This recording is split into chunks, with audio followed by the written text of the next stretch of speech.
नमस्कार दोस्तों, हमारी आज की कहानी का नाम है इल्ज़ाम।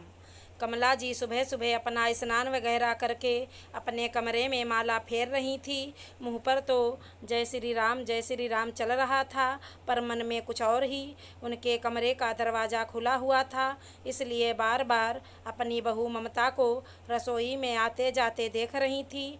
लगता है कल रात वाली ही बात है, लेकिन बहू से पूछें कैसे। वो जब भी कुछ पूछती हैं तो ममता बुरा मान जाती है बहुत जल्दी, और एक की जगह दो सुना देती है। पर आज तो बात कुछ और ही है। अपनी परेशान बहू को देखकर कमला जी से रहा भी नहीं जा रहा था। आखिर जब बिल्कुल बर्दाश्त नहीं हुआ तो अपनी माला को एक तरफ रखकर जैसे तैसे अपने साल को ठीक करते हुए सहारा लेकर खड़ी हुई और अपनी लाठी को टेकते हुए ममता के पास जा पहुंची। अभी रसोई के दरवाजे पर पहुंची ही थी कि कमला जी को देखते ही ममता ने कहा, बस अम्मा जी, आपकी चाय तैयार हो गई है, अभी लेकर आती हूँ। आप अपने कमरे में बैठिए, क्यों ठंड में परेशान हो रही हो। कमला जी ममता के मुँह से ये बात सुनकर बिल्कुल हैरान रह गईं। आज तक जिस बहू ने कभी चाय नाश्ते के लिए नहीं पूछा, आज वो अपनी मर्जी से अपनी सास के लिए चाय बना रही है। हर रोज़ तो जब तक सुबह 8 बजे तक घर में काम करने वाली रमिया नहीं आ जाती, तब तक चाय नसीब नहीं होती, और आज 7 बजे ही। पिछले 30 सालों में जो नहीं हुआ वो आज कैसे, आखिर क्यों। खैर, कमला जी लाठी टेकते हुए वापस पलट कर अपने कमरे में आ गईं। लाठी को एक तरफ रखकर अपने पलंग पर खुद को कंबल से ढककर बैठ गईं। थोड़ी देर में ममता कमला जी की चाय लेकर उनके कमरे में आई। उन्हें उनकी चाय पकड़ाकर उनके पास ही अपनी चाय भी लेकर बैठ गई। आज तो सब कुछ नया ही हो रहा था। कभी बहू उनके पास बैठना पसंद भी नहीं करती थी, और आज वो उनके साथ बैठकर चाय पी रही है। कमरे में बिल्कुल मौन पसरा हुआ था। ना कमला जी कुछ कह रही थी, ना ही ममता। कुछ देर मौन के बाद अचानक ममता की आंखों में से आंसू आ गए। कमला जी ने अपने कांपते हुए हाथों से कप एक तरफ रखा और ममता के हाथ पर हाथ रखकर बोली, क्या हुआ बहू, क्यों परेशान हो रही है।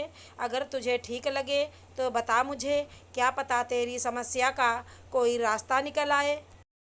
कमला जी के इतने प्यार भरे स्पर्श से ममता की रुलाई फूट पड़ी। मुझे माफ़ कर दो अम्मा जी, मुझे माफ़ कर दो। जानती हूँ मैं आपके माफ़ी के काबिल नहीं हूँ, पर फिर भी मुझे माफ़ कर दो। कमला जी ने उसके सिर पर हाथ फेरते हुए कहा, अरे किस चीज़ की माफ़ी मांग रही है तू मुझसे, बता तो सही।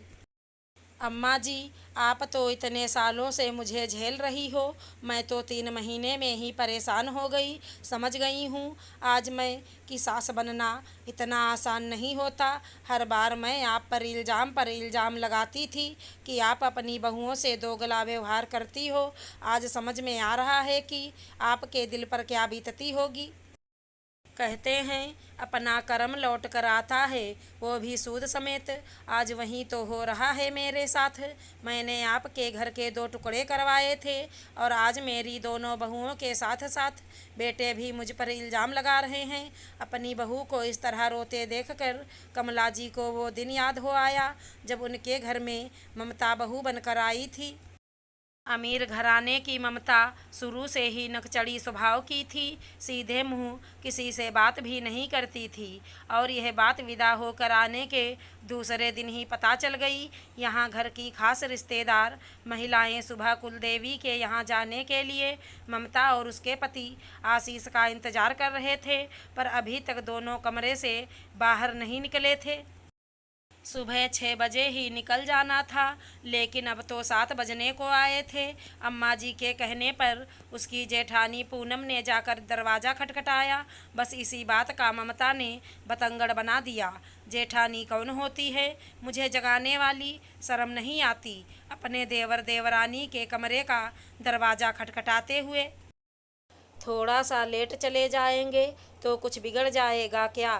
इतना सारा दहेज लेकर आई हूँ तो किसी के सामने क्यों झुकूंगी। रिश्तेदार महिला भी ममता की बात सुनकर हैरान खड़ी रह गई थी। भला एक नई नवेली बहू इतनी जबान चला सकती है। खैर, देर सवेर कुलदेवी के दर्शन कर ही आए।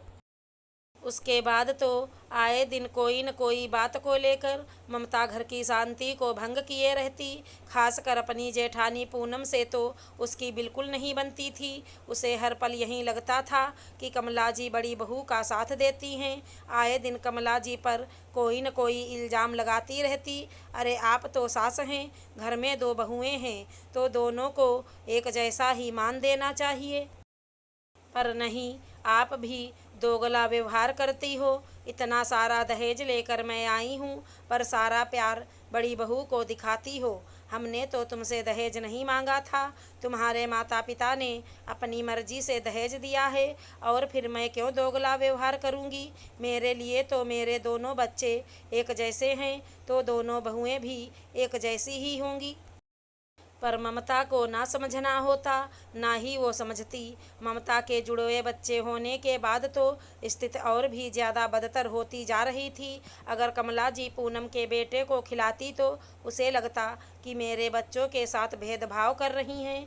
अगर कमला जी ममता के बेटों के लिए कोई समझाइश देती तो उसे लगता है कि सारा प्यार तो जेठानी के बेटों के लिए है, बस मेरे बेटों के लिए तो रोक टोक ही है। आखिरकार कमला जी समझा समझा के थक चुकी थी, इसलिए थक हार कर कमला जी ने दोनों की रसोई अलग कर दी और खुद बड़े बेटे के साथ ही रहने लगीं।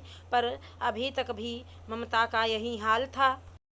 अपने बेटों की शादी में उसे कमला जी को बुलाना पड़ा। तब से कमला जी ममता के पास ही थी, लेकिन कमला जी का सारा काम घर में काम करने वाली रमिया ही करती थी। ममता कमला जी के कमरे में आकर झांकती तक नहीं थी और ना ही उनसे बात करती थी। दोनों बेटों की शादी एक साथ ही की थी तो घर में दो बहुएं एक साथ आई थी। पर एक जॉब करने वाली बहू तो दूसरी होम मेकर। जॉब करना ना करना दोनों की अपनी मर्जी थी।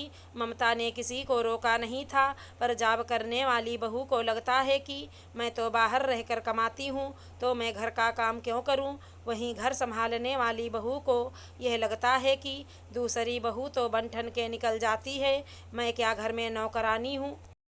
बस इसी बात को लेकर शादी के 15-20 दिन बाद ही दोनों में बहसबाजी शुरू हो गई। अब ममता कुछ कहती हैं तो बहुएं बात पकड़ लेती। आप तो सास हो, अपनी बहुओं में पक्षपात करती हो। आपके लिए अपनी दोनों बहुएं एक जैसी होनी चाहिए। अभी तक तो दोनों बहुओं में ही बहस होती थी, लेकिन कल रात तो बेटे भी इसमें शामिल हो गए।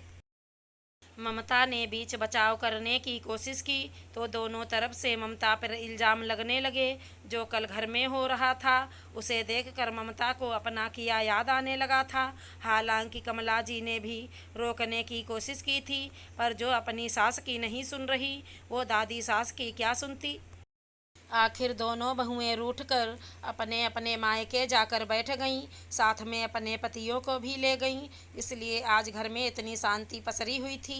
खैर, और शांति को तोड़ते हुए कमला जी ने ममता के सिर पर हाथ फेरते हुए कहा, बहू रोना बंद कर। अब तुझे पता चल चुका है ना कि सास बनना आसान नहीं होता।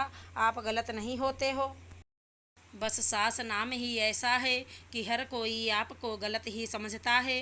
पीढ़ियों में अंतर आ जाता है, पर इस सोच में अंतर नहीं आता। आप समझाइश भी दोगे तो उसका गलत मतलब ही निकाल लिया जाएगा। इसलिए आंसू बहाना बंद कर। कमला जी की बातों से ममता को काफ़ी संबल मिला। अपने आंसू पोंछते हुए बोली, पर अब क्या करूं? मुझे कुछ समझ नहीं आ रहा। कमला जी ने मुस्कुराकर कहा, वहीं जो मैंने किया वहीं तू कर। जीने दे दोनों को अपनी ज़िंदगी। रिश्तों में दरार आए इससे अच्छा है रसोई अलग कर दो। अपनी अपनी जिम्मेदारियां खुद समझेंगे, अपना सम्मान खुद बनाए रखो। अम्मा जी, लोग क्या? इससे पहले कि ममता कुछ कहती, अम्मा जी ने ही अपनी बात पूरी कर दी। लोग क्या कहते हैं ये सोच सोच कर तुम बीमार पड़ जाओगी। अभी जो बहुएं रूठ कर मायके जाकर बैठ रही हैं तब भी लोग बात कर ही रहे हैं ना, तो उससे बेहतर है उन्हें अलग ही कर दो। आखिर अम्मा जी की बात ममता को जच गई और वो चल दी अपने बहू बेटे को फ़ोन करने। आखिर निर्णय तो वो ले चुकी थी, बस उस पर अमल करना बाकी था।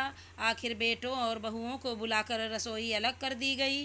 दोनों बेटों में से बड़े बेटे ने अपनी माँ के साथ रहना ही पसंद किया, वहीं दूसरा बेटा घर के दूसरे माले पर शिफ्ट हो गया। अगर हमारी कहानी पसंद आई हो तो चैनल को लाइक शेयर सब्सक्राइब करें। धन्यवाद दोस्तों।